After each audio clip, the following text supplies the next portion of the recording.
Cette semaine, dans le balado, on dit au revoir à des personnages bien aimés, on fait la paix avec le passé et on suit les conseils amoureux de Céline Dion. Bienvenue à mon ciné balado. Vous êtes en compagnie de Patrick Marleau et Jean-François Breton. Salut Jeff. Salut. Est-ce que tu les suivrais, toi, les conseils amoureux de Céline? Là, aujourd'hui, j'en ai pas besoin, mais peut-être qu'il y a 10 ans, ça m'aurait peut-être aidé. Mais est-ce qu'il y a 10 ans, Céline Dion aurait été aussi sage et tout? Peut-être. Là, avec le recul maintenant. C'est ça. Ben écoute, j'y souhaite pas... Je souhaite pas ça, mais on comprend dans c'est quoi, Aimer à nouveau, que le fait qu'elle a vécu le décès de son mari et tout l'aide à aider les personnages de cette histoire-là, alors qu'il y a 10 ans, je sais pas qu'est-ce qu'elle m'aurait conseillé. Donc, c'est les débuts de Céline Dion.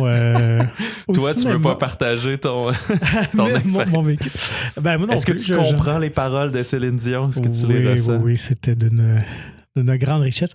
Non, mais sérieusement, j'ai hâte d'en venir au film. Ouais, je veux juste dire comme ça.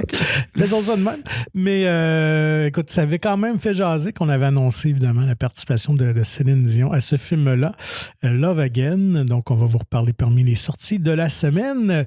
Petit tour d'actu. Ouais, j'ai envie de commencer avec un erratum. Vas-y. Parce que ce qui arrive, c'est qu'on parle, puis là, on n'a pas toujours on prend des notes pour discuter, mais là, à un moment donné, on s'emporte comme n'importe qui parle. Oui. Puis là, on dit des fois des faussetés. Puis, ça nous arrive, ça? Ouais, ça nous arrive. Puis moi, c'est que je réécoute. Puis puisque je fais le montage, je m'assure que tout est beau, ben je réécoute l'épisode. Puis des fois, je fais « Ah oui, c'est vrai, on n'était pas sûr. » Puis là, en l'écoutant, je fais des vérifications. Puis là, la semaine dernière, quand on parlait des Trois Mousquetaires, on n'était plus sûr de la version américaine. Puis là, on mêlait comme... On a envoyé une couple de noms de comédiens. Mais ce que j'avais oublié, c'est qu'il y a eu 2 films américains. OK. Puis on a comme mêlé les deux en même temps. C'est qu'en 93, tu as eu Les Trois Mousquetaires. Et ça, c'était avec Charlie Sheen, Kiefer Sutherland, Oliver Platt, Chris O'Donnell qui fait D'Artagnan, puis Tim Curry qui faisait le cardinal Richelieu. Et dans les aventures plus tard, en 98, on a eu L'Homme au masque de fer. Et c'est là qu'il y avait Leonardo DiCaprio qui faisait Louis XIV. Fait que c'est pas comme le Louis XIII. Là, ça arrive plus tard dans les aventures des Trois Mousquetaires. Sauf qu'ils mettent encore toutes les... Ici, ils avaient mis les Aramis, Athos, Porthos puis D'Artagnan. Okay. Fait que dans la vraie continuité, je pense que c'est plus supposé être eux parce que ça se passe comme 50 ans plus tard. Et c'est là qu'il y a Jeremy Irons qui fait Aramis, John Malkovich, Gérard Depardieu, c'est dans lui qui fait Porthos, et Gabriel Byrne qui fait D'Artagnan. Fait qu'on a comme mêlé tous ces personnages-là, mais c'est ça. Fait qu'en 5 ans, ils ont fait 2 fois les Trois Mousquetaires dans une aventure différente. Okay. Ah ben, tu vois, ouais, là, quand tu me nommes Kiefer Sutherland, Charlie Sheen, là, je vois les visages, donc dans cette version très hollywoodienne. Ben c'est ça, puis moi je me souviens que j'étais mêlé, tu sais, je me disais, c'est-tu Jeremy Irons qui fait le cardinal Richelieu, mais c'est comme, ben non, c'est ça, il fait un Aramis, mais dans l'autre, c'était Tim Curry qui était un super méchant dans les années 90, là, autant dans les comédies que dans les drames d'aventure. Alors, bon, ben merci pour cette précision. Ça va te donner peut-être le goût de les revoir. Je ne crois pas, non, merci. Ouais, j'ai plus hâte à la suite de Martin Bourboulon que revisiter ces adaptations-là. Ah, tout à fait. Donc, je vous disais, petite semaine en termes d'annonces. On a droit à une suite qu'on ne sait pas si on veut vraiment, mais on verra peut-être selon le résultat visuel de ce que ça donnera. Cliffhanger. Oui. Avec Sylvester Stallone. Est-ce que c'est un film que tu as déjà vu? Ben écoute, on l'a dit souvent, moi je suis un enfant des années 90, étant né fin 80, puis fait que oui, ça jouait à TVA, à TQS. C'est un film que j'ai jamais loué, que j'ai jamais vu au cinéma, que j'ai jamais volontairement voulu écouter, mais j'ai dû le voir comme 10 fois dans ma vie. Là, oui. Je pense que dernièrement, à un moment donné, il était arrivé sur une populaire plateforme de streaming, puis j'avais fait « Hey, je vais le réécouter, ce film de jeunesse », puis c'était pas mal tout dans mes souvenirs. J'avais comme tous les morceaux en tête, mais j'étais pas capable de les mettre dans le bon ordre. Puis là, moi, j'avoue que ça fait longtemps que je l'ai vu. Est-ce que ça a bien vieilli? Écoute, ben là, je te compte ça fait déjà peut-être 4-5 ans que je l'ai revu. Là. Ben, je pense que c'est un des bons films de cette espèce de action-aventure des années 90. Avec terroristes. Ouais, ben c'est des criminels, là, c'est pas des terroristes parce qu'ils sont américains. Il faudrait qu'ils soient étrangers.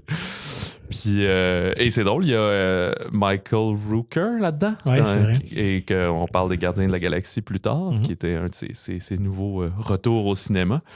Fait que, ouais, qui font genre, ils ont comme des jeunes qui font du parapente. Eux sont des gardiens de parc, mais dans une montagne. Lui, son ex-copine est morte d'un accident d'alpinisme. Puis là, il y a des criminels qui arrivent en hélicoptère pour récupérer des mallettes d'argent. De drogue ou d'argent? Je pense que c'est de l'argent qu'ils ont laissé tomber. Puis là, ils tiennent tout le monde en otage. Puis blablabla. Fait que... Puis Stallone, c'est comme impossible. Là. Dans mon souvenir, il fait de l'escalade genre en camisole au sommet dans la neige. Là, c'est ça.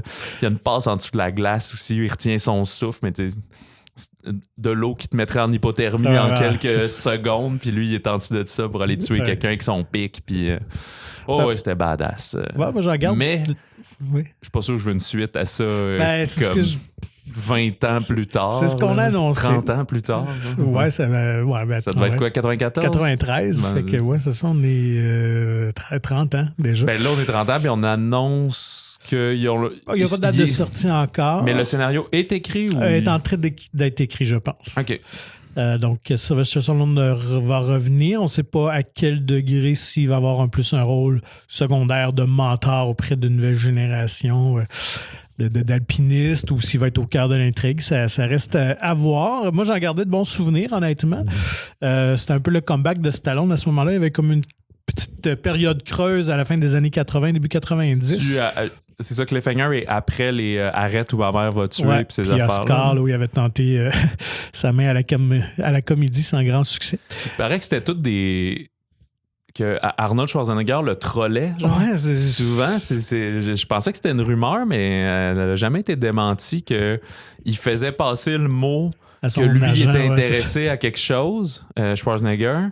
Fait que là, Stallone qui voulait le surplanter disait d'abord moi aussi je vais le faire, je vais le faire pour moins cher. Fait que c'est comme s'il pensait qu'il volait des projets, mais dans le fond Schwarzenegger il voulait pas ces projets-là, il savait que ça allait être de la boîte. Fait que là c'est Stallone qui se retrouvait là-dedans. Il y avait comme une petite compétition malsaine entre les deux, surtout que Schwarzenegger avait réussi lui son passage vers la comédie avec Twins puis Kindergarten Cop qui a été deux grands succès.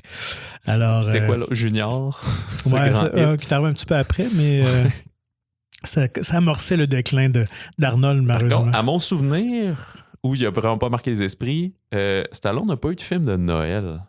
C'est vrai. Mais le film de Noël de Schwarzenegger a eu du succès, mais est très mauvais. Ouais. Jingle All the Way. C'est ça le titre. En tout cas, la course aux jouets au Québec. Là. C'est comme super violent avec des figurines de bonhommes d'action violents, puis on se donne des coups de poing sur la gueule, mais c'est drôle.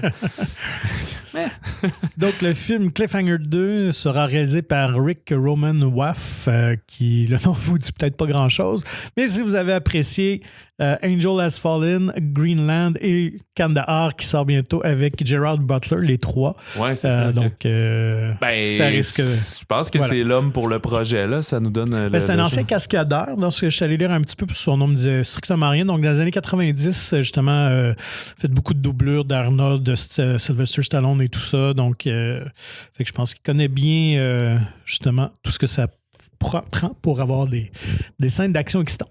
Puis, c'est vrai que Butler, c'est pas mal ça qui fait le mieux, dans le sens que c'est le nouveau à sa façon. Oui. Si on était à l'époque des clubs vidéo, ça serait probablement des direct to vidéo. Peut-être. Je pense qu'il y en a qui le sont, il y en a qui vont au cinéma pareil, ça dépend du budget de production. Puis début 2000, c'était Statham qu'on voyait dans ce rôle-là, puis là, il s'est calmé un peu.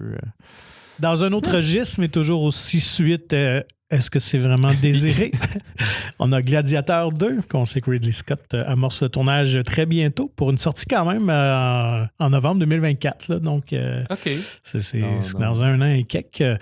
Donc, on sait déjà qu'il y a Denzel Washington qui est attaché au projet, Barry Keoghan et puis Paul Mescal. Et là, on a confirmé un nouveau visage, Pedro Pascal, qui est un peu la saveur. C'est des grosses vedettes qu'on va quand chercher. même, tout à fait. Évidemment, tous leurs rôles sont gardés sous silence. C'est ça, fait qu'on ne sait pas si c'est Mescal ou Keoghan qui aurait le rôle principal d'être le fils de Maximus. De ce qui est sorti, ça serait Paul Mescal. OK. Mais rien de confirmé. Et j'imagine s'ils vont chercher Pedro Pascal... J'ai l'impression que ça va probablement être un des visages, là, des acteurs principaux du film. Là. Mais j'ai bien hâte de voir. Washington, je trouve que c'est un drôle de choix, mais ça dépend encore de qu'est-ce qu'il joue. Ouais. Là. Puis Keegan, on l'a vu dans sa filmographie, il est capable d'être autant weird, attachant, comme dans les Banshees, mettons. Puis d'être un peu méchant, diabolique, inquiétant, comme dans la plupart de sa filmographie. Là, tu sais ça. Fait que ça peut être autant un good qu'un evil, je pense. Là. Tout à fait. Un peu comme Joaquin Phoenix lui-même. Là, si oui, c'est un genre de comédien passe-partout qui peut tout faire. Donc, quand même, une distribution assez solide. Reste à savoir, est-ce que l'histoire va être intéressante? Et surtout, va-t-on revoir Russell Crowe en flashback je pense, DAG? Moi, tout je ça, pense je sais pas. Là. En tout cas, il y a eu une couple d'entrevues là, avec le Pope Exorcist puis tout, puis il dit qu'il était pas attaché au projet. Là, c'est ça, lui. Il y avait eu beaucoup de discussions à l'époque, puis il était un peu dire, je pense pas qu'il y a de quoi d'intéressant à faire avec mon personnage, fait qu'il est pas du tout attaché à cette affaire-là. Fait que... Ça sera suivre. Ouais, c'est ça. Pour les bandes annonces, une qu'on n'attendait peut-être pas, mais oui, en quelque part, le nouveau Dune, enfin. Ouais, c'est ça. Je pensais pas que... Part 2. Il arriverait aussi tôt. Ouais. Mais ça fait du sens. Ils vont vouloir que la bande-annonce soit présentée devant un maximum de films tout au long de l'été pour cette sortie 3 novembre, je pense. En tout cas, première semaine de novembre. Écoute, super excitant. Là. C'est le genre de... J'ai tellement hâte à ce film-là. Là. Moi, j'avais adoré, toi aussi, je pense, le premier volet. C'est incroyable tout ce que Denis Villeneuve fait. Il y a l'arrivée, on les avait tout annoncé, là, de plein de comédiens, Florence Pugh, Austin Butler, etc. Ouais. Puis, qu'on peut entrevoir, d'ailleurs, dans les bandes annonces, oui, absolument. Puis, des fois, j'essaie de me préserver de ce genre de trucs-là, mais je suis pas capable de m'en empêcher dans ce cas-ci. Là. Surtout, écoute, c'est pas une histoire originale, donc j'ai déjà vu le film de David Lynch. David Lynch, ouais, c'est ça. J'ai pas lu le livre, mais je sais un peu à quoi on va s'attendre dans la deuxième partie, fait que ça me dérange pas de regarder les images. Là. Peut-être qu'à un mois de la sortie, je vais peut-être pas écouter toutes les petites featurettes et tout. Là. Je vais me garder une certaine gêne. Souvent, j'aime ça les réécouter après, là, toutes les entrevues avec chaque comédien, mais... pour l'instant, moi, je suis très excité. Là, je pense que... Et surtout, on espère que ça sera vu que ça va terminer le diptyque, que c'est là-dessus qu'aux Oscars et partout, on aurait peut-être un meilleur réalisateur pour Denis Villeneuve, ce qui rendrait tout le Québec très fier. Bien sûr. En tout cas, chose certaine, ça a l'air aussi spectaculaire dès les premiers moments de la bande-annonce avec cette musique-là quasi religieuse, spirituelle. On est replongé dans ce monde-là d'Arrakis. Donc, on peut voir Florence Pugh qui joue la fille de l'empereur ou l'empresse, c'est ça, l'empereur? Comme conjugue. On dit-tu impératrice? Impératrice, ou c'est la, je sais pas si c'est le même titre. Et puis, donc, on peut voir aussi Austin Butler, chauve, imberbe, qui, lui, on rappelle, reprend le rôle joué par Sting à l'époque dans le film de David Lynch. Donc, évidemment, dans le film, c'est la vengeance de Paul qui va probablement donner une volée à la famille Harkonnen. Ouais, finalement, c'est ça. Eux, c'est les Fremen, là, maintenant. C'est ça. Puis, j'ai l'impression que le 2 va avoir plus de succès que le premier. Il y a déjà plus d'action en partant, là, pour ceux qui connaissaient moins l'univers de Dune. Puis, tu sais, le succès critique du premier a fait que j'ai le sentiment que plusieurs l'ont manqué au cinéma ou l'ont vu sur le tard et tout. Puis là, pour voir cette fin épique-là, je pense pas que ça reste quand même de la science-fiction assez aride comme le désert, mais tu sais, il y aura pas... ça fera pas 2 milliards, là, mais là, je me souviens plus du tout des chiffres du premier. Je pense que ça doit être autour de 350 millions, 400. Au total, là, c'est ça. Fait que peut-être qu'on pourrait aller à 500. Surtout, je pense aux États-Unis, il avait fait 100 millions, peut-être. Là. Fait que je pense qu'il avait aller vers un 150, 175. C'est sûr qu'on est très tôt. Là, c'est dans comme 5-6 mois là, pour se prononcer, mais je trouverais ça le fun. Tout à fait.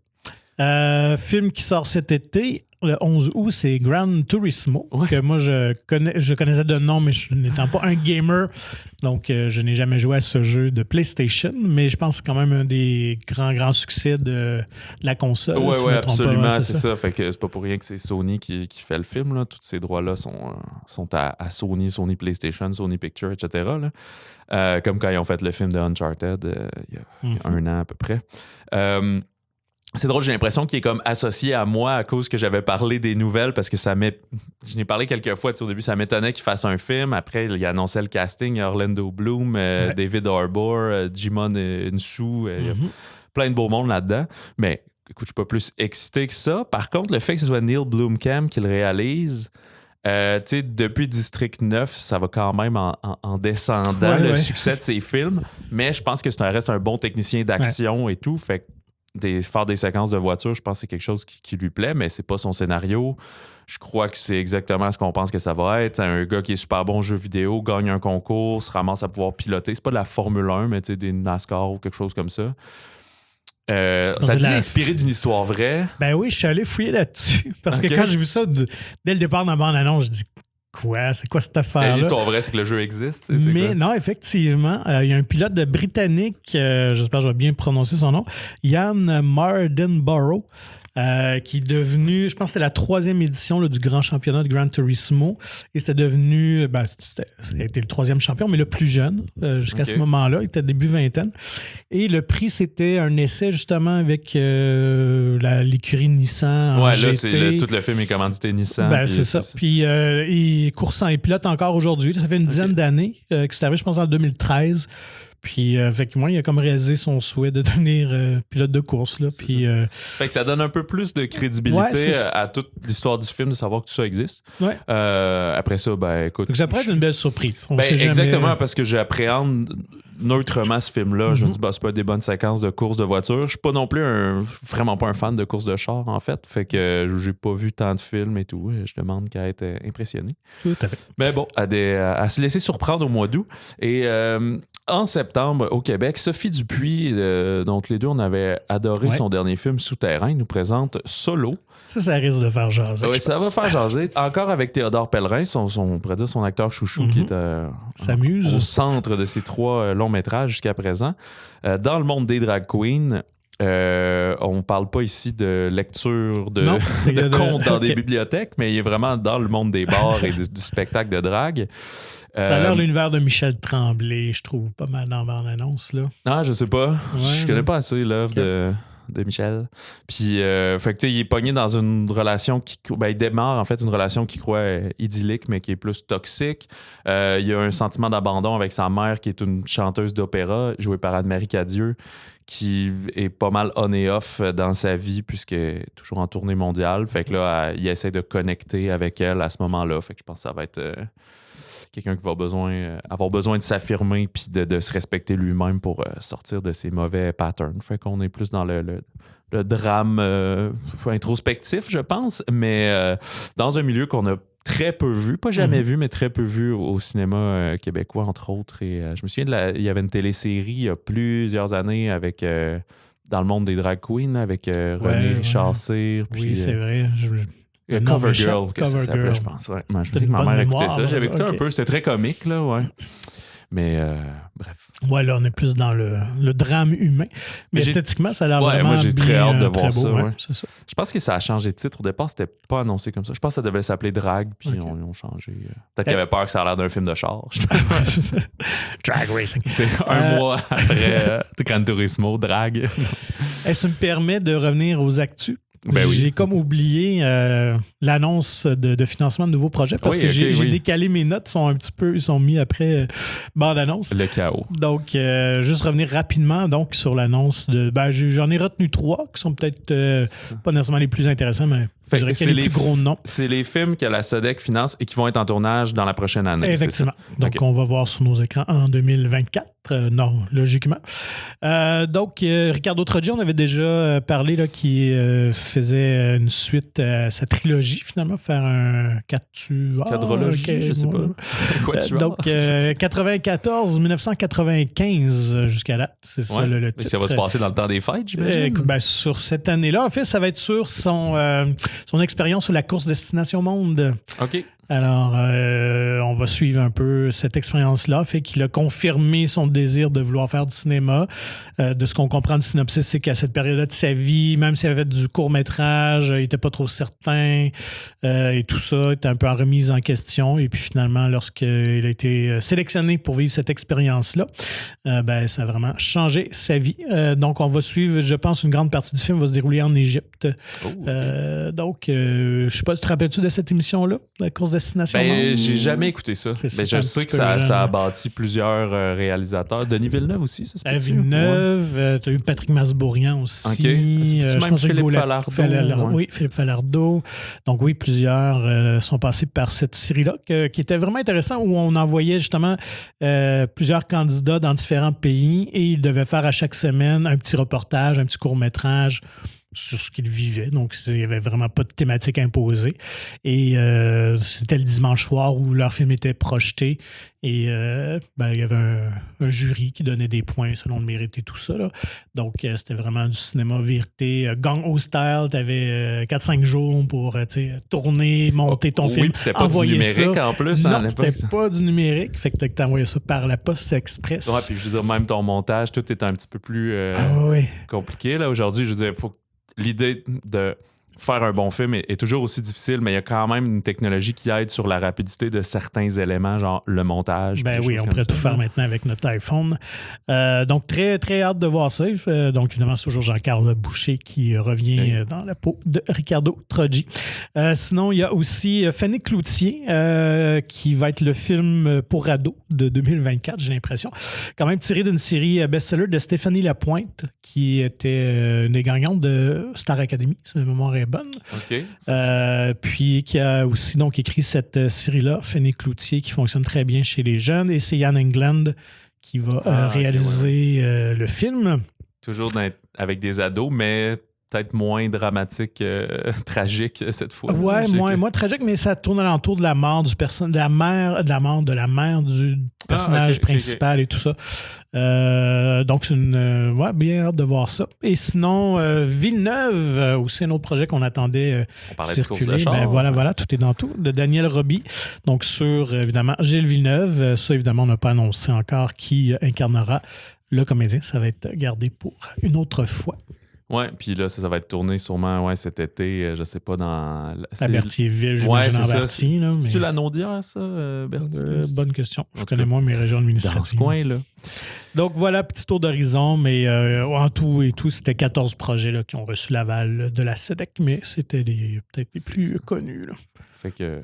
Cherchez sur Internet si vous voulez voir les autres. Alors, attaquons les sorties de la semaine. La sortie intergalactique. Allons-y avec Guardians of the Galaxy, volume 3 de James Gunn.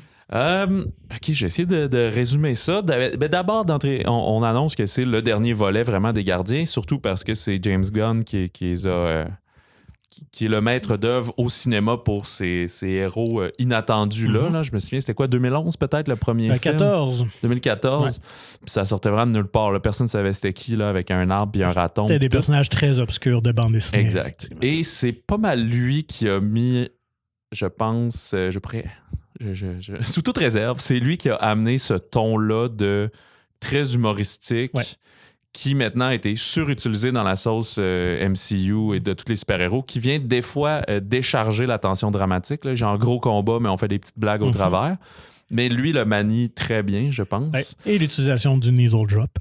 Oui, aussi, c'est vrai. Ah oui, la trame sonore a été sûrement vendue énormément. Les awesome mixtapes. Ouais, de ressortir, tu sors... C'est bien plus dur de faire un awesome mixtape avec la musique très contemporaine d'aujourd'hui que de dire, fouille dans les années 70, puis mais ce que tu veux. C'était 70 ou 80? Ouais, 70. Puis le deuxième était plus 80. Non, je pense qu'on était encore cette période-là de mémoire. Là. Parce que lui, dans ce volet-là, à la fin, il va dans les décennies de 90-2000. Bref, qu'est-ce qui se passe ici? C'est que, on a vu les Gardiens de la Galaxie, certes, dans leurs 2 films solo, mais ils ont été au travers des Avengers, avec ça. Oui. Puis, le personnage de Gamora, joué par Zoé Saldana, était comme décédé, sacrifié par Thanos, mais finalement, ils ont repris, entre guillemets, une Gamora de l'univers parallèle. Sauf qu'elle n'est pas amoureuse de Peter Quill, là, de joué par Chris Pratt. Fait que lui est dans cette rupture amoureuse-là, à pas comprendre pourquoi elle est pas amoureuse de lui, puis que ça le fait chier, puis est-ce qu'il peut la convaincre de l'être. Cela dit, Gamora, elle se tient plus avec eux. Sont comme en pause un peu au travers de tout ça. Et il y a une espèce de Adam Warlock qui va sortir de nulle part pour attaquer Rocket, notre sympathique et charmant raton. Et Rocket va se retrouver dans un état critique. Fait que les amis de la gang des gardiens de la galaxie vont devoir s'unir pour trouver une solution pour le maintenir en vie. Et vont se retrouver face au maître de l'évolution, une espèce de généticien fou qui veut créer pas une cité, mais un monde parfait en améliorant les créatures. Et la rencontre avec ce sombre individu va nous permettre de en connaître davantage sur le passé de Rocket et pourquoi c'est un raton parlant super intelligent. Donc, c'est un méchant qui n'est pas très connu dans l'univers Marvel. On pourrait le décrire comme une espèce de docteur Moreau pour ceux qui sont un peu plus vieux. C'est un peu la trame un peu du film avec ces manipulations génétiques-là. Donc, toi, qu'est-ce que tu en as pensé? Est-ce que c'est une conclusion satisfaisante à tes yeux? Je pense que oui. Je crois que ce qui a aidé, c'est que James Gunn travaille les 3 films. Ouais. Je le sais pas, mais j'ai l'impression qu'il avait déjà une idée de où est-ce qu'il irait, lui, avec tout ça. Et autant les premiers films étaient beaucoup autour de Peter et Gamora, puis les autres servaient à faire des blagues et faire avancer l'histoire. Ici, on conclut un peu l'évolution. Tu sais, ça fait 10 ans que les gardiens existent, puis ils ont vécu aussi le snap de Thanos, puis toutes ces affaires-là. Fait que on arrive à vraiment bien se promener d'un personnage à l'autre et comprendre qu'ils ont tous évolué. Puis, tu sais, ce qui est intéressant, c'est que les acteurs aussi ont évolué parce que ça fait 10 ans qu'ils ont ces personnages-là, etc., qui ont évolué aussi dans le monde du cinéma. Si on pense à Karen Gillan, par exemple, c'était son premier rôle, faire ça. Puis là, depuis, elle a eu d'autres séries, des films d'action, des trucs comme ça. Fait que pour eux aussi, c'est sûr que c'est quelque chose de très spécial de savoir que c'est fini. Tu sais, c'est pas comme tourner une série télé. Là. Il n'était pas en tournage 300 jours par année non-stop, là, mais de dire, OK, ça arrivera plus jamais ça, surtout James Gunn qui part chez DC, etc. Fait que j'ai trouvé que moi, ça m'est allé me tirer quelques larmes quand même, tout ce qui se passe sans rien divulgacher, mais juste le fait que chaque personne vit une finalité en soi de comment ils ont évolué, que ça soit Rocket qui est en mauvais état dans ce film-là, Groot qu'on a vu mourir et renaître et grandir, Dave Bautista, donc Drax, c'est ça, que lui, il voulait juste venger sa femme, sa fille au départ, puis qui s'est fait une famille, si on veut, avec ces gens-là, qu'on pense qu'il est un peu un gros idiot, mais qu'il est plein de bons sentiments finalement. Personnage de Nebula, c'était l'ennemi au départ, là, c'était une grosse guerre avec sa sœur, fait que l'acceptation de l'une envers l'autre, et surtout, évidemment, Peter faut qu'il passe à autre chose, que son amour est perdu, même si Gamora, techniquement, est vivante, c'est pas la même, puis ça marchera pas, mon ami. Ouais, non, tout à fait. Je trouve qu'il y avait des choix scénaristiques qui sont intéressants. Je pense que le film est allé dans une direction que je ne m'attendais pas. Moi aussi, je dois avouer que c'est satisfaisant, mais je pourrais mettre un bémol. Ça ne m'a pas autant touché peut-être que le dernier Spider-Man. Ça m'a pas fait de vivre autant d'émotions que j'aurais espéré peut-être pour cette dernière mouture-là des Gardiens de la Galaxie. Mais je pense que les fans vont être contents. Puis, autre bémol aussi, n'étant pas un grand... J'ai lu beaucoup de BD Marvel, mais moins cet aspect-là d'univers cosmique, donc je connaissais pas vraiment Adam Warlock, mais je connais son importance dans l'univers des bandes dessinées. Je trouve qu'il a peut-être été un peu trop sous-utilisé. Je pense que pour la stature de ce personnage-là, on aurait peut-être pu le garder pour un autre film, une autre histoire. Il serait plus présent. Là. Plus présent, là, il est un peu accessoire. Mais encore là, ça, c'est des choix de James Gunn.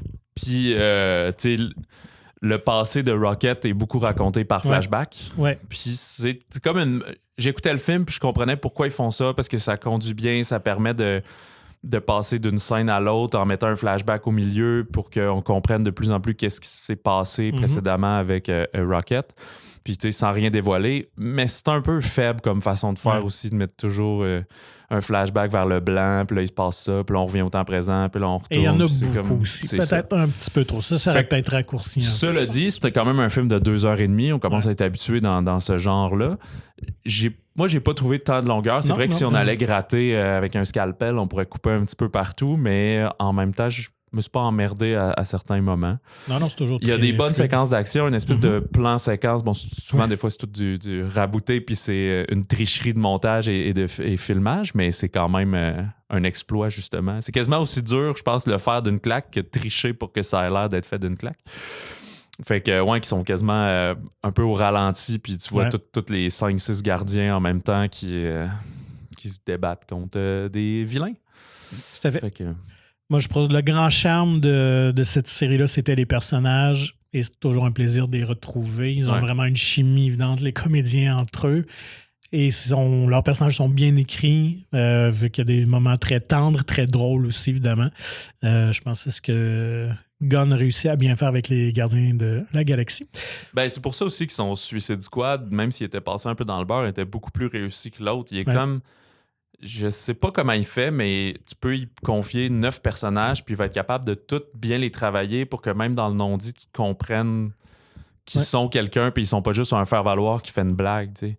Même s'il y en a un qui a 10% le temps d'écran de l'autre, on dirait qu'il est pertinent, puis tu comprends qu'il fait partie de l'équipe. Oui, puis moi j'ai un gros coup de cœur pour Clem Pomentiev qui joue Mantis. C'est ça, j'en ai pas parlé, mais elle aussi, on comprend un peu plus qui elle est, d'où elle sort, puis c'est... Qu'on avait introduit dans le 2 et qui a pris vraiment, en tout cas, si vous l'avez pas vu, je vous invite quand même à faire un petit détour vers la plateforme Disney parce qu'il y a le spécial pendant les fêtes, le spécial de Noël Guardians of the Galaxy, qui n'est pas nécessaire à écouter, à comprendre, mais va venir rajouter quand même un petit peu plus. Mais dans cet épisode-là spécial, en fait, elle est au cœur de l'intrigue avec Drax. Donc, les deux partagent vraiment comme un body cop movie, finalement. Là, et leur chimie est vraiment très drôle comme personnage. Et ça se ressent, on le voit dans ce nouveau film-là. Là. Donc, si vous avez le temps, allez-y. Ça fait juste ajouter le truc. Puis en plus, vous allez comprendre le petit gag entourant Kevin Bacon. Ouais, c'est ça. Et comme d'habitude, ben oui, on a une scène, début de générique, là, il y a une petite scène, puis à la fin de tout aussi, il y a un petit quelque chose. C'est pas des trucs majeurs. On sait qu'est-ce qui s'en vient dans toute la suite, mais c'est par rapport aux gardiens eux-mêmes. On sait que les gardiens vont continuer d'exister, mais avec de nouveaux personnages, de nouveaux visages. Rien d'annoncé encore pour l'instant en termes de nouveaux films, mais sûrement qu'ils vont apparaître probablement. Parce que certes, dans la vraie vie, le monde tangible, il y a des comédiens qui ont dit moi, c'est fini. Là, Donc, on sait que Batista et Saldana, eux, n'ont pas le goût de revenir pour l'instant. En tout cas, c'est ce qu'ils disent. Chris Pratt lui a confirmé qu'il voulait continuer à incarner son personnage. Donc, on verra bien. D'ailleurs, on le mentionne qu'en théorie, Star-Lord sera de retour. Petit fun fact comme ça, le personnage de Gamora, tu l'as mentionné d'entrée de jeu, donc c'était pas la version des films. Et à l'origine, en fait, les scénaristes d'Avengers Endgame et de l'autre, Infinity War, ont confirmé, en fait, parce que James Gunn était quand même un peu impliqué de loin là, dans ces films-là, parce qu'évidemment, ça avait un impact direct sur lui, ce qu'il écrivait. Là. On te met Thor d'impact ou quoi que ce soit. Effectivement. Donc, c'est les scénaristes qui ont décidé de faire revenir Gamora pour lui faire plaisir, parce qu'ils voulaient vraiment l'inclure dans Gardiens de la Galaxie 3. Donc, ils ont trouvé cette façon-là de la faire revenir, même si c'est pas la même Gamora. Et justement, tu parlais de Thor, justement. Donc, lui, c'était pas prévu qu'il soit dans le film. Alors, c'est pour ça que dans le dernier Thor, on a... ils les ont séparés. Oui, ils ont séparé, c'est ça. On a conclu ce gag-là, finalement, qui est arrivé, que Gunn disait, un peu au montage final. Donc, c'était même pas dans la première mouture des scénarios d'Avengers Endgame où Thor rejoignait les Gardiens de la Galaxie, mais on a comme rajouté ça un peu des fois, là, quand on retourne des petites séquences et tout ça. Donc, fait que lui, il a été pas. Mais c'est parce qu'il y avait... J'ai oublié, mais j'ai réécouté comme des recaps de ces affaires-là, tu sais, puis... dans, je sais plus lequel, là, mais un des deux derniers Avengers, il y a vraiment un bout où il part avec Groot puis Rocket pour aller chercher sa grosse hache puis tout. Fait que, ça sort pas de nulle part dans le sens qu'il bâtissait une chimie avec quelques-uns de ces personnages-là. Fait que c'est pour ça qu'à la fin, un peu perdu, qu'il quitte il cherche une nouvelle famille, en fait. Asgard. Ouais, c'est ça qu'il fait. Tu sais, vous êtes cool, je vais aller avec vous un peu. Puis là, c'était quand même comique qu'on comprenait qu'il était... C'était plus un douchebag avec eux autres, là, c'est ça. En peine d'amour aussi et tout. Oui, tout à fait. Donc, ben voilà, moi pour Guardians of the Galaxy 3, à noter que c'est le 32e film déjà de l'univers Marvel. Et le prochain sortira en novembre avec The Marvels. Oui, une petite pause estivale qui, je pense... sera salutaire. Oui, c'est ça, parce c'est que... aux 3 mois, c'est trop. Là. C'est excitant quand il y a des fins de phase puis qu'il y a des gros trucs, mais là, c'est correct. Il faut qu'ils prennent le temps de rebâtir quelque chose. Tu penses-tu que ça fait... J'ai pas regardé les recettes de tous les autres gardiens, mais... C'était parmi les bons de Marvel, là, si on exclut les Avengers, évidemment, là, qui sont sur un autre niveau. Donc, écoute, je pense que ça tourne dans les 300 millions, dans les 800 millions là, à l'international. Fait que j'ai hâte de voir. Ça va être un test en fait pour Marvel. Là. On sait que, on dit qu'il y a comme un sentiment de fatigue, mais en même temps, Black Panther et Thor l'an dernier ont été parmi quand même les plus populaires. Là. C'est sûr qu'Ant-Man a vraiment une petite chute draconienne. Donc, est-ce que ça va être une tendance ou c'était juste ce film-là, tout simplement question de timing des fois ou une histoire? Fait que je suis curieux de voir. Mais c'est ça. Je sais pas de quel côté ça va aller. Peut-être que ce qui va s'épuiser, c'est d'avoir...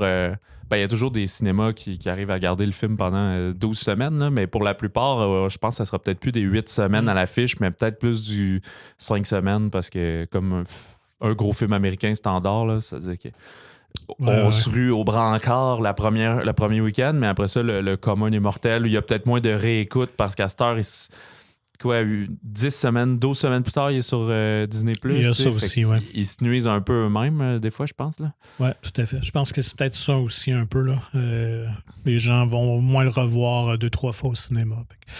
Ça va être à voir au box-office. Mais pour tout le mois de mai, il y a le champ libre. Là. Il va y avoir... il y a Rapide et Dangereux qui pourrait peut-être être un peu le même public. Après Petite Sirène, je suis pas sûr. Le prochain Aventure.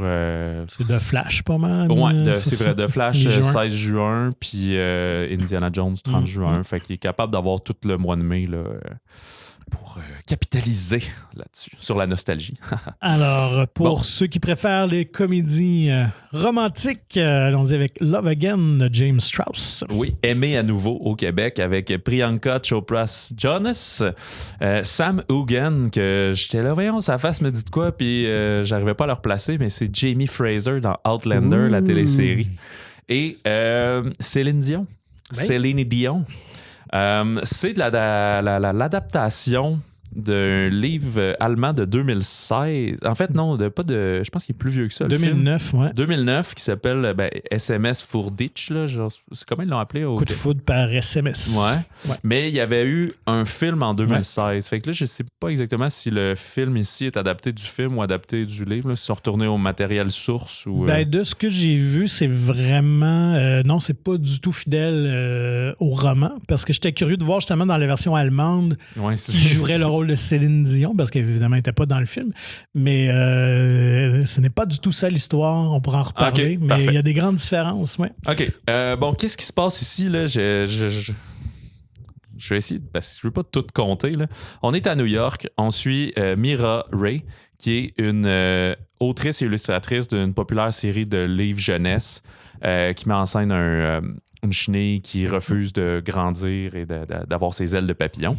Et est en parfait amour avec son amoureux John, mais qui va malheureusement mourir avant même de l'avoir pu demander en mariage.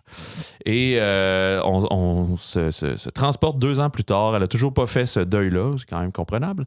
Puis quelqu'un va lui donner conseil en disant, moi, je suis quelqu'un d'autre qui est veuf. Elle dit, moi, je parle à ma femme, même si elle est morte, puis ça m'aide à comme, passer à autre chose. Fait qu'elle va se mettre à le texter, alors qu'elle n'avait pas fait depuis 2 ans.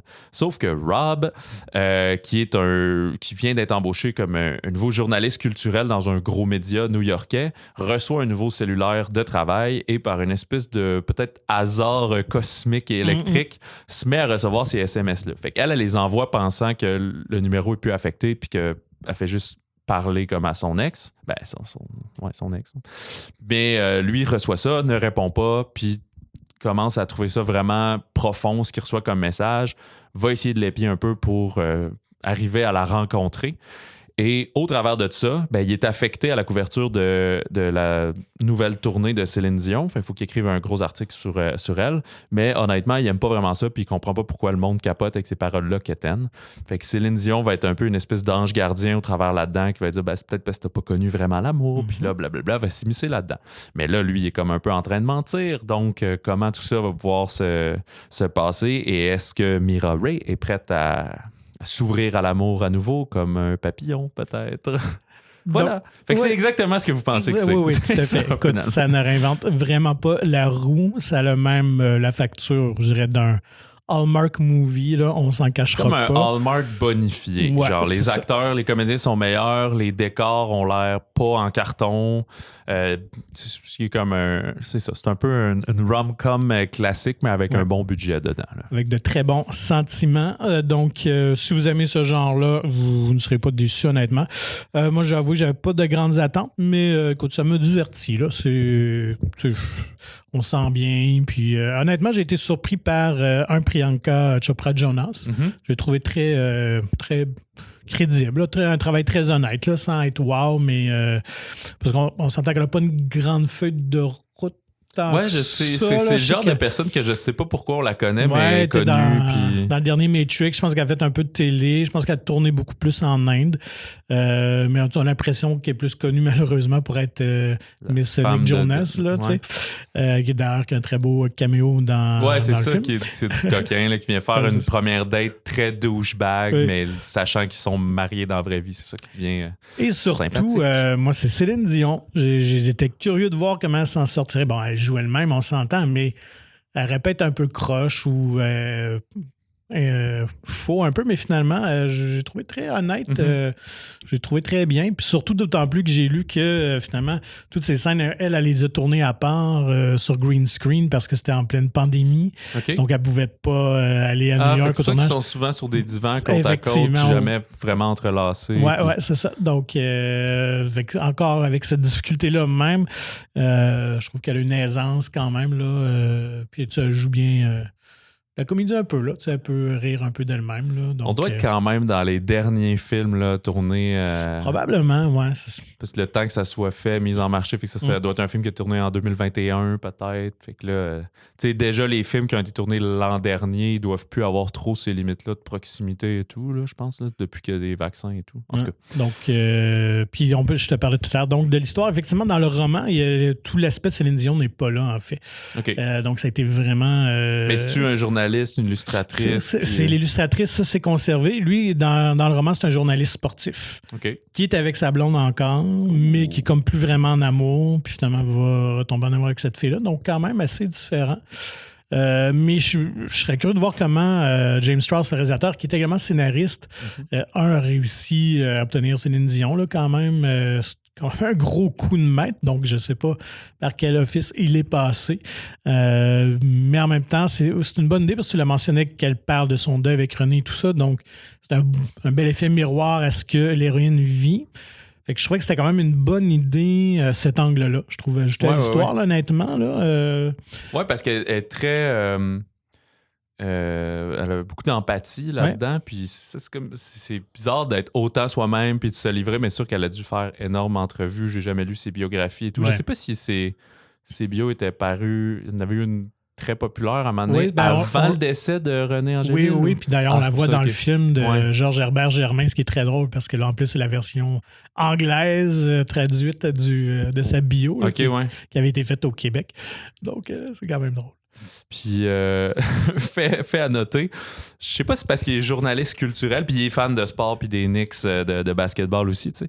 Puis, il met tout le temps des gros écouteurs Bluetooth rouges, là, de gros casques, puis il les a comme tout le temps dans son cou, sur sa tête, quoi. Puis, des fois, je trouve qu'il y a des problèmes de raccord, là, parce que d'une scène à l'autre, ils sont dans ses mains ou sont autour du cou, ils les ont enlevés, puis c'est parce qu'ils sont tellement apparents, vu qu'ils sont genre rouge vin, rouge flash. Je trouvais ça bizarre. Tout à fait. Comme accessoire pour qu'il y ait comme faut que t'aies l'air culturel. Puis le truc qui m'agace aussi, je t'en ai parlé après, c'est pas grand chose, c'est juste que tu sais, le gars il est full en shape, tu sais, il va au gym 1 heure, 2 heures par jour, il se tient en forme, il doit bien manger, il a pas le choix pour avoir cette condition physique-là.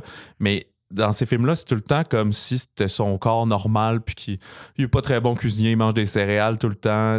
sais, à un moment donné, il est beaucoup dans sa tête, puis il réfléchit à des choses, mais il aurait pu le mettre genre en train de courir ou de faire genre une routine de push-up dans son salon, tu sais.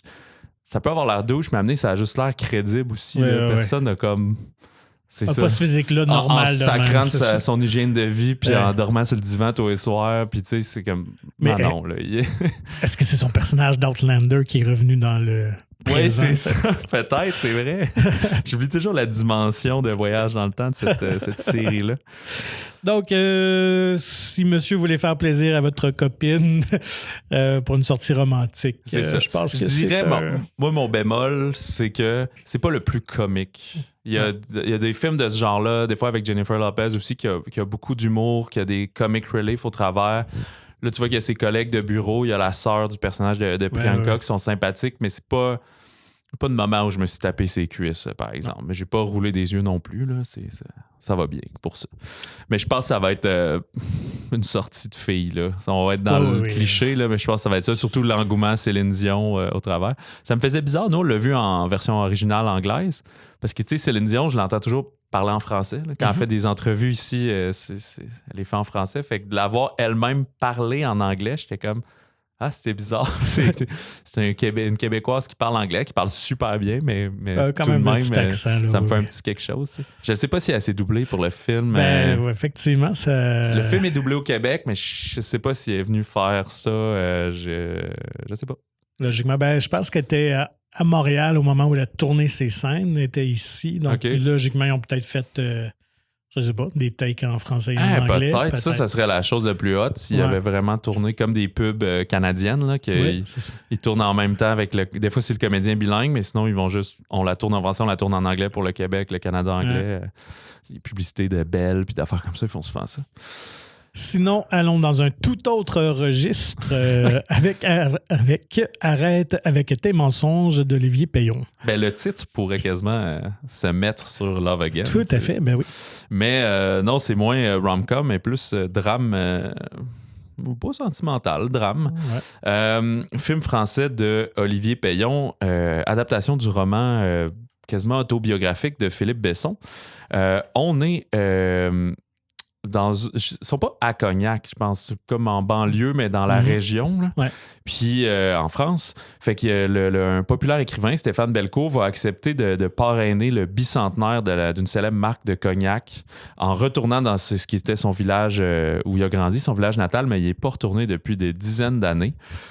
Et arrivant là-bas, il va faire la rencontre de de Lucas, qui est le fils de Thomas, qui lui était son amour durant ses années de lycée. Fait qu'étant homosexuel, il sentait qu'il ne pouvait pas vraiment vivre librement. Surtout cette époque-là, on est en 1984, il faut préciser. Donc, fait qu'il y a on comprend qu'il a quitté à un moment donné cette petite banlieue-là pour aller genre à Paris s'installer puis lancer sa vie d'artiste, d'auteur. Fait que là, il va y avoir aussi des flashbacks qu'on va comprendre l'adolescence entre Stéphane et Thomas pour éventuellement comprendre qu'est-ce qui s'est passé. Et au présent, dans le fond, Lucas, qui a moyennement connu son père, qui était très réservé et qui s'est récemment enlevé la vie, questionne beaucoup Stéphane en disant « Ah, je pense que tu le connaissais, peux-tu m'en dire plus? » etc., etc. Il y a des motifs cachés un peu derrière tout ça qu'on apprend pendant le film. Et tu sens que Stéphane n'a pas tant envie d'être là, il est peut-être allé pour l'argent, etc., puis... mais là, ça va peut-être y faire du bien, finalement, de revenir dans son ancien village pour faire la paix avec certains souvenirs. C'est très délicat comme récit. Et c'est sûr que, je sais pas comment dire, l'homosexualité est au premier plan, là, fait que peut-être que si vous avez les mœurs sensibles, vous allez peut-être pas apprécier ça, mais moi, je trouve ça très beau comment c'est évoqué. Surtout ce côté-là très campagnard, c'est tout des fabricants de vin, là, de raisins et tout, puis des cultivateurs, pas des fabricants. Fait que je trouve ça quand même beau, la mise en scène de tout ça. C'est sûr qu'on est dans le récit un peu classique d'amour où c'est l'histoire entre deux garçons qui viennent d'un monde différent. T'as l'artiste écrivain, l'autre qui travaille la terre, où c'est sûr que ça, il peut pas avouer son homosexualité. Exact. Un qui c'est beaucoup plus assumé que l'autre. Effectivement. Tu vas peut-être comprendre que c'est ça qu'il a fait dans sa vie. Ça le surprend d'ailleurs de dire OK, t'as un fils, puis c'est un peu, je pense que son père a eu de la misère à assumer ça, puis c'est essayer de se ranger derrière une vie hétéronormative. Ouais. Mais ce que j'ai apprécié, je pense que n'ayant pas lu le roman, mais de ce que j'avais lu un peu comme critique et tout ça, c'est que c'est comme une pelure d'oignon. Plus le film avance, plus les couches s'enlèvent. Là, on comprend évidemment un peu plus tout ce qui s'est déroulé dans son passé, pourquoi le personnage principal a été marqué un peu. Une certaine blessure vis-à-vis son passé. Donc, ouais, vraiment un beau film intimiste quand même, mais très sensible, bien écrit, bien joué. C'est pour ceux qui sont friands de cinéma français, le comédien qui joue Lucas, c'est Victor Belmondo, qui est le petit-fils de Jean-Paul Belmondo. Et écoute, la ressemblance est tellement frappante que je ne pouvais pas m'empêcher de penser à chaque fois que je le voyais à l'écran. Et d'ailleurs, le réalisateur lui-même n'avait pas pensé nécessairement à lui pour le rôle, mais il l'avait déjà rencontré dans un festival. Ouais, c'est pas son premier film. Là. Non, c'est sûr, il a déjà quand même une bonne feuille de route. Mais puis il dit, lorsque je l'avais jasé pour la première fois, j'avais aucune idée c'était qui. Je n'avais pas fait le lien que c'était le petit-fils de Jean-Paul Belmondo. C'est seulement par après qu'on me l'a dit. Et puis, depuis ce temps-là, lui aussi, il ne pouvait pas séparer les deux tellement qu'ils se ressemblent. Donc, quand quelqu'un, la personne qui s'occupe du casting du film, lui a glissé la photo de Victor comme choix potentiel, il a tout de suite allumé. Il a dit oui, ça pourrait être intéressant à voir. Mais puis Guillaume de Ton Québec aussi est très, très... très bon dans un rôle plus réservé. Ton Québec. Ouais, c'est ça. Donc, les deux partagent de bons moments. Là. Ils sont très, très bons à l'écran. Donc, si vous aimez le film français plus classique, là, c'est sûr que l'histoire l'est moins par le thème, évidemment, mais c'est une bonne utilisation du flashback, ça. Ouais. Parce que oui, tu vis avec. Il y a aussi que c'est des acteurs différents qui font les deux adolescents. On n'a pas juste fait du de-aging sur Ton Québec, justement. Puis, c'est pas juste caché dans sa tête, c'est qu'on comprend que toute sa vie a quand même influencé ses romans. Fait que les gens qui lisent ses livres font « Ouais, mais là, tu sais, surtout Lucas, dit c'est-tu mon père? » Puis il est comme « Non, j'invente toujours tout. » Mais tu sais, pas vraiment, clin d'œil. Puis il y a des moments qu'il va raconter à Lucas, fait que nous, on le voit en flashback, mais ça va donc influencer qu'est-ce que eux, dans le temps réel, il va arriver. Tu sais, c'est pas juste des flashbacks que juste nous, le spectateur, on est au courant. C'est comme si tous les personnages apprenaient ce qui s'était passé. Ouais. Fait que c'est plus pertinent dans ce sens-là, je trouve. Tout à fait. Et pour fun fact, on a inventé, parce que dans le fond, la compagnie ou l'endroit où se retrouve l'auteur, c'est le cognac Beaussonny qui n'existe pas. Okay. Mais ils ont vraiment tourné au domaine du cognac NSI, donc la famille NSI. Donc, ils ont même utilisé des vrais employés pour mettre dans le film. Donc, c'est ça. Mais j'étais allé dans ce coin-là à un moment donné en France, puis j'ai oublié de chercher ça. Je ne peux pas dire n'importe quoi, mais Cognac, c'est une région, mais je pense que c'est une ville dans la région aussi. Ça se peut, oui. Mais c'est de l'appellation d'origine contrôlée. Il faut que tu sois là pour faire du cognac. Mm-hmm. Mais bref, à découvrir. Puis ce qui est drôle, c'est que lui, il boit pas d'alcool en plus. Fait qu'il n'a rien à saper du cognac, mais il a écrit des livres où il en parle. Fait que c'est pour ça qu'eux, ils l'ont choisi pour faire ça. Mais il est genre, j'ai juste lu sur Internet, j'haïs ça l'alcool. C'est intéressant, ça démystifie un peu le mystère des artistes, puis des romanciers, puis des auteurs. Là. Tu peux aller toucher vraiment des gens en disant ils pensent comme moi, puis c'est comme moi, mais j'ai juste créé ça. C'est la beauté de la création. C'est ça. Dans les autres sorties, j'ai vu le drame social Les Pires de Lise Akoka et Romane Guéret. Très intéressant, il y a comme un double niveau de méta, en fait. L'histoire du film, ce que l'on suit, c'est qu'on est dans une ville ouvrière du nord de la France. Il y a 4 jeunes qui sont considérés comme des cas sociaux, là, un peu marginalisés, qui vont être choisis par un cinéaste pour faire un film parce qu'il a fait un casting sauvage. Fait qu'on va comme assister à ce processus-là puis au tournage. Mais là, dans la vraie vie de toi et moi, c'est un casting sauvage qui a été fait pour tous ces comédiens-là. Fait qu'il y a comme un double niveau de sauvagerie. Puis... c'est pas tant de... Tu sais, il existe comme je dis souvent, il y a une version de ce pitch-là qui est une comédie bouffonne, là, mais là, c'est plus un drame social. C'est pas trop lourdeau, c'est juste que tu vas voir la réaction du monde parce que c'est comme un... Tu sais, c'est au nord, un village au nord, c'est un petit peu plus pauvre, mais c'est pas... Tu sais, le monde s'en sort quand même, fait que là, socialement, ça passe moins bien de dire « Ouais, mais là, pourquoi vous prenez les pires comme tout croche... pour faire votre film qui se passe ici, fait qu'on dirait que ça va tout nuire puis juste qu'on a l'air encore d'être des pecnos, là, finalement. Okay. Fait qu'il y a ce côté-là qui passe moins bien. T'as le réalisateur dans le film qui est comme... C'est son premier film, il y a 50 ans. Tu comprends qu'il essaie de faire de quoi d'assez artistique, mais de drame familial avec un jeune frère violent puis une sœur un peu plus vieux qui est enceinte à genre 16-17 ans. Fait que tu sais, on voit pas le résultat du film qu'il fait, mais tu comprends que ça a l'air assez risky, indépendant, film d'auteur, là, mettons. Mm-hmm. Fait qu'il y a ce côté-là, mais tu vas voir aussi les 4 jeunes qui sont choisis, comment c'est reçu par la communauté, leurs confrères, consoeurs, s'ils se font écœurer à l'école. Ça témoigne aussi de l'aspect un peu trop intense de faire des films, c'est qu'à un moment donné, il veut simuler une bagarre d'enfants dans son film.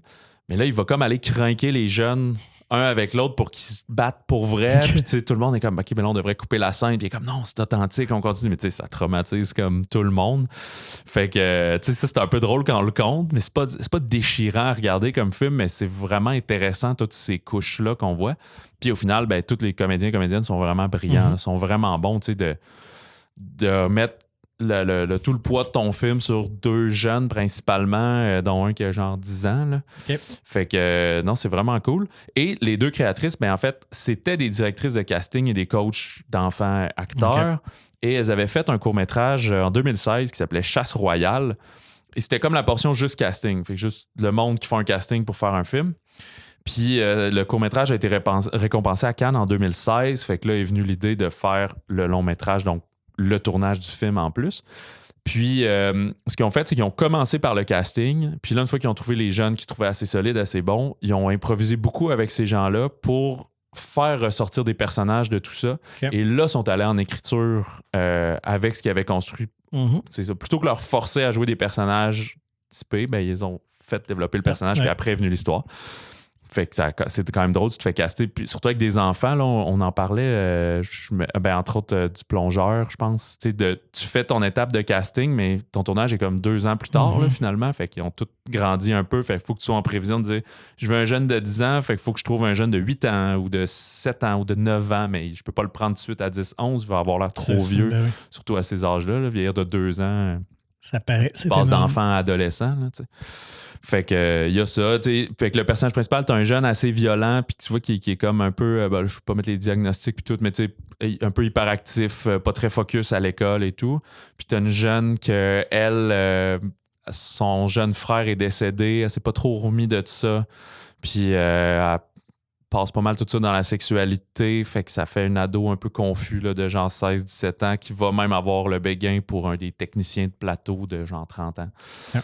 Fait que c'est ça, on n'est pas trop dans le sensationnalisme, dans le drame lourd. J'ai vraiment apprécié, c'est vraiment comme une petite perle, ce film-là. Les pires, et justement, le clin d'œil que les créatrices trouvaient, c'était de dire que c'est comme les pires cas qui sont utilisés, mais à leur façon deviennent les meilleurs choix pour ça. Donc, t'es jamais le pire, t'es toujours le mieux de quelque chose, là, finalement. Il y a aussi le film de genre science-fiction post-apocalyptique Phi 1.618 je veux dire, c'est l'OVNI de la semaine. Oui, de ce que j'ai entendu littéralement, parler, de Théodore Huchev. Huchev qui est un bulgare, mais canadien-bulgare installé à Montréal. Je pense qu'il est né au Canada, mais juste d'origine bulgare. Ou sinon, il est arrivé ici étant jeune. Là. Il faudrait lui demander. Il a fait beaucoup d'animations à date, principalement, beaucoup avec l'ONF. Et c'est son premier long-métrage de fiction, là, en prise de vue réelle. Pardon. Fait que c'est l'adaptation du livre de Vladislav Todorov. Et c'est Todorov qui l'a approché pour... adapter ça, puis OK, faisons ça. Fait que on est dans un futur dystopique qui est rendu peuplé exclusivement d'hommes asexués puis immortels qui appellent les biotitans. Et ils prévoient fuir la Terre qui est devenue toxique à bord d'un vaisseau spatial et dans lequel il y a le dernier spécimen de femme qui est un peu endormi là, dans un genre de coma contrôlé. Et le personnage principal qui est un... comment on appelle ça, non? Quelqu'un qui fait juste transcrire des livres. Dans le fond, les derniers livres de l'humanité, il faut tout qu'ils transcrivent. Scribe, c'est ça? Ouais, genre, dans une espèce d'encre invisible que juste eux peuvent voir, puis après, il détruit les livres. Et il tombe sur une espèce de livre interdit qui, en le lisant, va comme mettre en vie l'âme du livre, qui est une espèce de jeune punk rebelle justement dans le genre de comment on appelle ça, dans l'univers cyberpunk là, un peu là. Elle est plus là-dedans. Fait qu'il elle va lui donner la mission d'aller réveiller puis libérer la jeune femme, mais il y a besoin genre de quête là, faut qu'elle aille chercher des affaires, donc il sortent du vaisseau, qu'il aille se promener sur cette espèce de terre où il y a juste là ils quittent le monde comme des biotitans puis ils vont juste croiser des humains un peu sauvages là, un peu à la Mad Max si on veut, pour passer d'une zone à l'autre jusqu'à temps qu'ils trouvent la fameuse épice ou là, quelque chose de spécial. Fait que c'est une forme de conte. C'est aussi une critique un peu du totalitarisme, puis de l'écologie, puis de que la science va toujours trouver la solution à tout. C'est super visuellement très intéressant, tout ce qu'il arrive à créer. C'est sûr qu'il y a des codes à plein de cinéma du genre, mais honnêtement, je n'ai pas vu ben. Moi, je pourrais citer Blade Runner. Il y a une séquence où il y a un gros gong, puis tu vois que c'est une tôle à pizza avec des chaînes, mais ça fait pas, je dis ça poliment, là, mais tu sais, pas de cheapette dans une galaxie près de chez vous. Là. Okay. Il a quand même eu le moyen de ses ambitions, mais qui voulait faire des choses avec il a dû se promener dans des quincailleries puis dans des dépotoirs puis des choses comme ça, ramasser plein de vieux objets. C'est très métal, électricité, ce genre de futur-là. Là, pas tout est avec des écrans LCD puis tout le monde vole. Là. Ils appellent ça comme des romans d'anticipation, je pense, qu'on avait à l'époque. Là. Fait que c'est une coproduction Québec-Bulgarie, mais ça a été tourné tout en Bulgarie, donc le film est bulgare, sous-titré français. Okay. Fait que c'est pour les fans de sci-fi, je le recommande, mais pas sci-fi, les derniers Star Trek. Là. C'est plus peut-être puriste. Peut-être un peu dans le ton de Brésil, peut-être. Ouais, exact. C'est un bon référent, ce genre de truc-là. Un peu moins phoné dans le scénario, mais oui, ça peut ressembler à ça, là, du Terry Gilliam, pour ce que j'ai vu. On notait du Jodorowsky, mais je n'ai pas vu ben dans cette folie-là. Okay. Fait que voici pour Phi.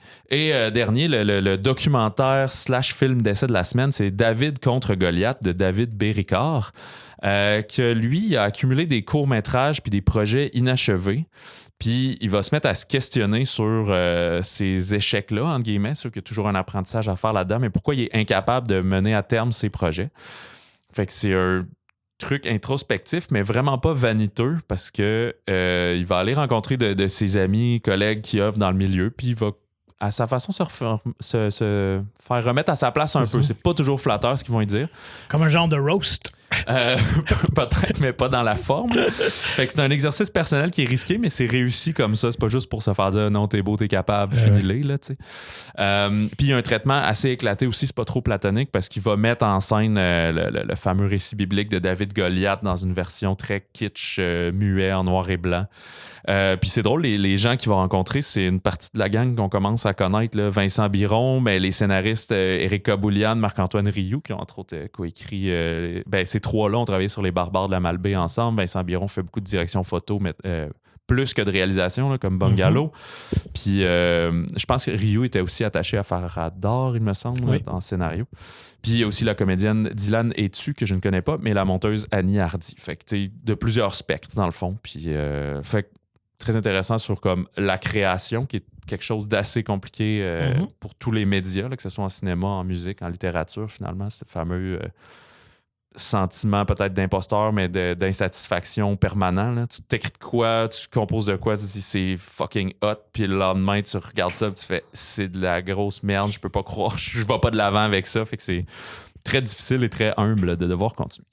Voilà pour les films la semaine. La semaine prochaine, c'est la fête des mères. Fait que c'est votre rappel quotidien de ne pas oublier d'appeler votre mère, d'acheter des fleurs et autres. Et il y a entre autres Club de lecture 2, que je sais pas, Patrick, si j'ai envie d'écouter ce film-là. Ça me parle vraiment pas. C'est moins notre... Ouais, c'est pas du tout ma tasse de thé. Là. Exactement. Mais il y a d'autres films qui me parlent plus. Il y a Carmen, justement, avec Paul Mescal, qui est une adaptation de fameux opéra. Puis réalisé par Monsieur Nathalie Portman, C'est ça, lui qui avait fait les chorégraphies. C'est un chorégraphe, dans le fond. C'est sa première réalisation de film. Il a fait, c'est ça, les chorégraphies de Black Swan, entre autres, et tout. Et Blackberry sur le Rise and Fall du feu populaire cellulaire canadien. Ben oui, que toi, tu as eu la chance. Tu as eu la chance de voir, moi pas encore. Oui, c'est ça, il faudrait que tu fasses ton rattrapage. Vraiment cool. Certain. Comme on dit souvent, si vous aimez ce genre-là, un peu biographique qui nous ramène dans les années 90, début 2000, Jay Baruchel est vraiment excellent dans ce casting-là et tout. Fait que oui, très sympathique, Blackberry. On vous en parle la semaine prochaine. D'ici là, comme d'habitude, écrivez-nous au balado au singulier @monciné.ca et le nouveau magazine Mon Ciné est en kiosque avec Harrison Ford en couverture, mais disons, Indiana Jones, on n'a pas eu la chance de parler directement à Harrison. Ça aurait été... Ça aurait été hot. Je sais pas si t'aurais été capable de le faire, t'aurais été trop excité. Monsieur Ford, est-ce que vous aimez le cinéma? Fait que le magazine est disponible en version numérique ou physique dans votre cinéma favori de la province. Visitez le monciné.ca pour plus d'informations. Sur ça, on vous souhaite bon cinéma, bon popcorn, puis si jamais vous allez voir Love Again, vous allez avoir les tunes de Céline Dion en tête, je vous garantis. Je l'ai depuis tantôt. If you hold me like this